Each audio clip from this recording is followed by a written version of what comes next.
A developed country is not a place where the poor have cars. It's where the rich use public transportation. क्या आप भी मेरी तरह दिन का 2 घंटा यानी साल के 522 घंटे और अपनी यूजफुल लाइफ का लगभग 10% सिर्फ और सिर्फ ट्रैफिक में वेस्ट कर रहे हो? अगर हाँ, तो ये वीडियो आपके लिए है। I mean, if I'm traveling by public transport, my half of energy will go in traveling only. Cities like Mumbai, Pune, Delhi, Bangalore में अगर आप पिछले 10 सालों से काम कर रहे हो, इसका मतलब आपने पूरा 1 साल सिर्फ और सिर्फ एक जगह से दूसरी जगह जाने में वेस्ट कर दिया है।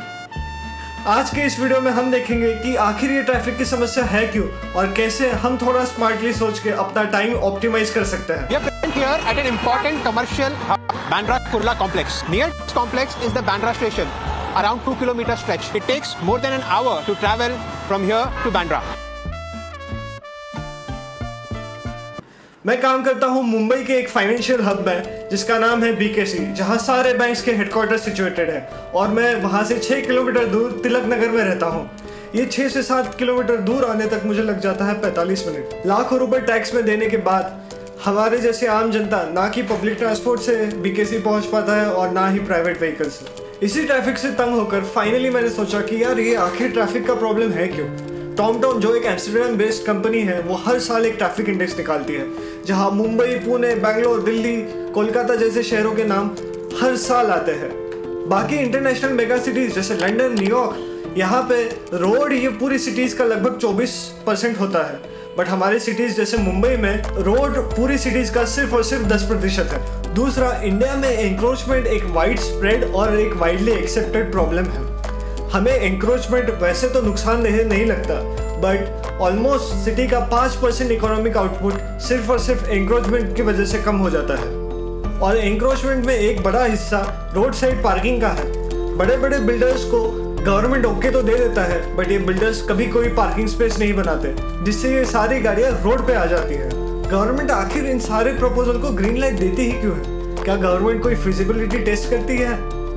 IIT दिल्ली की इस रिपोर्ट से आपको साफ पता चल जाएगा कि हमारे शहरों को मेट्रोज की कमी कम और रिलायबल और अफोर्डेबल बस सर्विसेज की ज़्यादा है, बिकॉज ट्रैफिक का कंजेशन ज़्यादा से ज़्यादा शॉर्ट ट्रिप की वजह से होता है और मेट्रोज बनी है लॉन्ग ड्यूरेशन ट्रिप्स के लिए। सिर्फ गवर्नमेंट ही इस प्रॉब्लम का हिस्सा नहीं है। यहाँ आता है तीसरा प्रॉब्लम, हम खुद ट्रैफिक सिग्नल फॉलो नहीं करते, रॉन्ग डायरेक्शन में जाते हैं और रैश ड्राइविंग करते हैं। आप मुंबई की किसी भी सड़क पे चले जाइए, आपको गिरे हुए ट्रैफिक सेंस और सिविक सेंस का जानकारी मिल जाएगी। पर हम ये नहीं सोचते कि इन सारी चीजों की वजह से कलेक्टिवली हम रोज का 2 घंटा वेस्ट कर रहे हैं। ये सब पता लगाने के बाद मैंने देखा कि आखिर कोई यूज केसेस है जहाँ पे एक्चुअल में ट्रैफिक टाइम कम हो रहा है। तो मुझे पता चला कई सारे शहर जहाँ पे रोड पे गाड़ी चलाना काफी मुश्किल होते हुए भी लोग अपने ट्रैफिक सेंस की वजह से इजीली एक जगह से दूसरी जगह बिना टाइम वेस्ट किए जा पा रहे हैं। उसमें नाम आता है मिजोरम के ऐज़वाल शहर का, जहाँ पे यू बिफोर मी के कंसेप्ट की वजह से ट्रैफिक हार्डली कोई एक प्रॉब्लम है।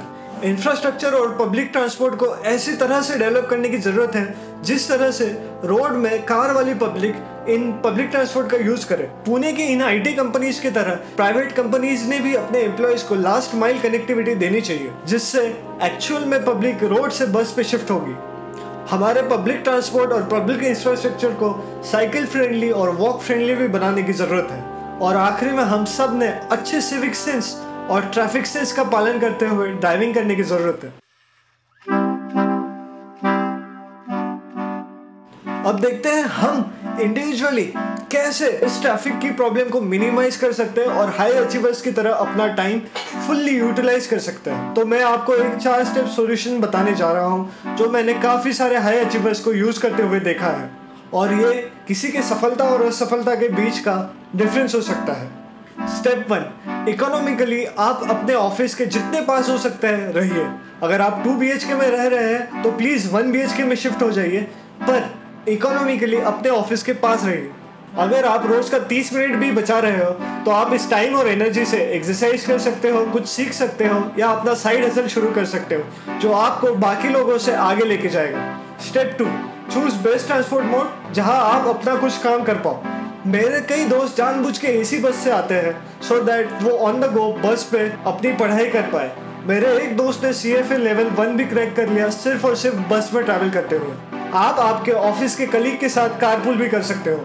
स्टेप 3, अपना काम एक दिन पहले शेड्यूल कीजिए सो दैट आपको पता रहे कि ड्यूरिंग ट्रैफिक आवर्स आपको करना क्या है। आपकी टू डू लिस्ट की कई सारी चीज़ें ट्रैफिक में बैठ के कंप्लीट हो सकती है।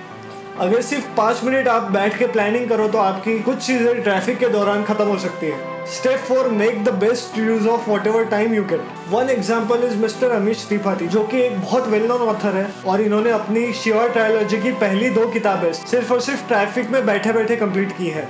आप भी अपनी कई सारी चीज़ें कर सकते हो, जैसे ऑडियो बुक पढ़ना, अपनी पढ़ाई करना, ज़रूरी कॉल्स करना, मेल्स का मोबाइल से रिप्लाई करना या फिर अपनी ज़रूरी चीज़ें ऑनलाइन शॉप करना।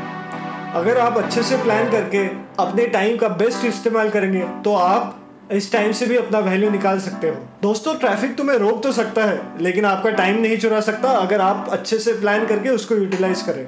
अगर आप लोकल ट्रेन से ट्रैवल करते हो तो ऑडियो बुक सुनिए, लोगों से बात करिए, अपना नेटवर्क बढ़ाइए। ये 4 स्टेप्स मैंने कई हाई अचीवर्स को करते हुए देखा है और उनकी जिंदगी ट्रांसफॉर्म होते हुए देखी है। अगर आपके पास कोई बेटर सॉल्यूशन है तो प्लीज कमेंट में बताइए। अगर आपको वीडियो अच्छा लगा तो प्लीज लेट मी नो आप कौन सी चीज करते हो जिससे आपकी एफिशिएंसी हमेशा बढ़ती है।